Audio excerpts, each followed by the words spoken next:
वफाकी आईनी अदालत का अवामी मकासद के लिए अराजी के हसूल पर बड़ा फैसला। वफाकी आईनी अदालत का अवामी मकासद के लिए अराजी के हसूल पर बड़ा फैसला। वफाकी आईनी अदालत ने सुप्रीम कोर्ट के 6 रुकनी बेंच का फैसला जुज़वी कलअदम करार दे दिया। वफाकी आईनी अदालत ने पेशावर और लाहौर हाई कोर्ट के फैसले भी खत्म कर दिए।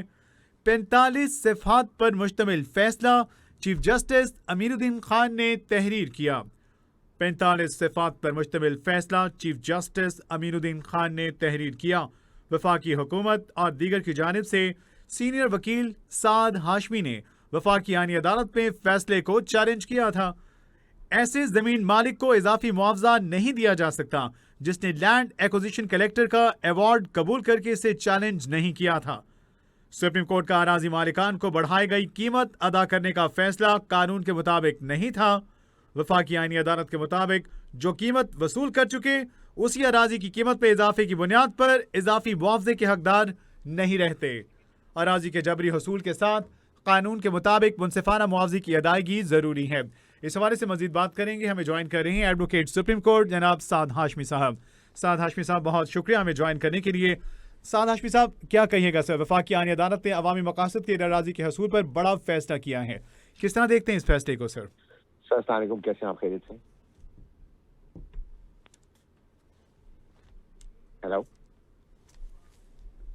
हेलो जी, साद हाशमी साहब, बहुत शुक्रिया हमें ज्वाइन करने के लिए। सर फरमाइएगा, वफाकी आईनी अदालत ने अवामी मकासद के लिए जो अराजी के हसूल पर बड़ा फैसला किया है, किस तरह देखते हैं इस अहम फैसले को? सर, ये बहुत इम्पोर्टेंट फैसला है बिकॉज 2010 में सुप्रीम कोर्ट ने एक फैसला किया था 6 मेंबर बेंच ने, जिसमें उन्होंने ये कहा था कि कोई भी ऐसा लैंड ओनर जिसने अवार्ड लैंड कलेक्टर का एक्सेप्ट कर लिया हो, फिर भी अगर कोई किसी और केस में कॉम्पनसेशन एनहांस हो जाए तो उसका वो भी हकदार होगा। जिसका खतरनाक कॉन्सिक्वेंस ये था कि 1947 से जितनी भी लैंड एक्विजिशन हुई थी जो सरकार ने की है या किसी सरकारी डिपार्टमेंट ने की है, वो सारी they were all expose to challenge. जिसका मसला ये होता है कि एक ऐसा लैंड ओनर जिसने अवार्ड एक्सेप्ट कर लिया हो, फिर भी वो 25 साल बाद या 30 साल बाद ये क्लेम डाल देता कि उसका हक है इनहैंस कॉम्पनसेशन पे। So it was a very dangerous president और सुप्रीम कोर्ट ने अनफॉर्चुनेटली ऑल्दो के 6 मेंबर बेंच था, लेकिन फिर भी उन्होंने लैंड एक्विजिशन एक्ट 1894 की कोई भी शिक का ना हवाला दिया ना कंसिडर किया।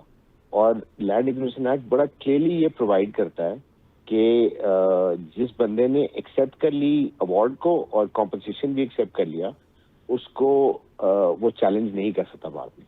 सो this is a very important judgment. FCC ने बहुत अच्छा फैसला दिया। सही सर, फरमाइएगा, तमाम ज़मीन मालिकान को यकसा मुआवजा फराहम करना मुकर्रना की जिम्मेदारी है। On the other side high court की जानिब से बाद अराजी मालिकान को इजाफी मुआवजा अदा करने के हवाले से बड़ा अहम फैसला किया गया। तो व्हाट डू यू थिंक, ये जो बताया जा रहा है कि एक तरफ यकसा मुआवजा और दूसरी तरफ इजाफी मुआवजे के फैसले हैं?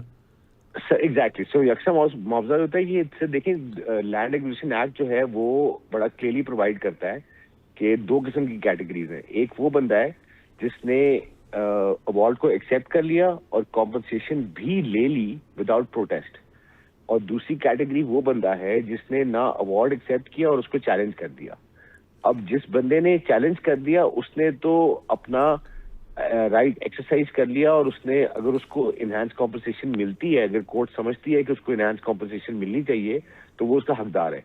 लेकिन दूसरा वो बंदा जिसने एक्सेप्ट कर दिया और उसको चैलेंज नहीं किया, उसकी हद तक तो पास्ट एंड क्लोज ट्रांजैक्शन हो जाती है। जिसका मतलब ये, अगर मैं आपको एग्जांपल दे सकूं कि कल को मैंने कॉम्पनसेशन एक्सेप्ट कर ली और मैंने अवार्ड को चैलेंज नहीं किया, परसों मेरा पोता, मतलब मेरा बेटा भी नहीं, पोता उठ के उस अवार्ड को चैलेंज कर दे ऑन द बेसिस कि किसी और लैंड ओनर को इनहैंस कॉम्पनसेशन मिल गई है, तो दैट मीन्स कि 1947 से लेके आज तक कोई भी जो लैंड एक्विजिशन हुई है वो कभी भी चैलेंज हो सकती है।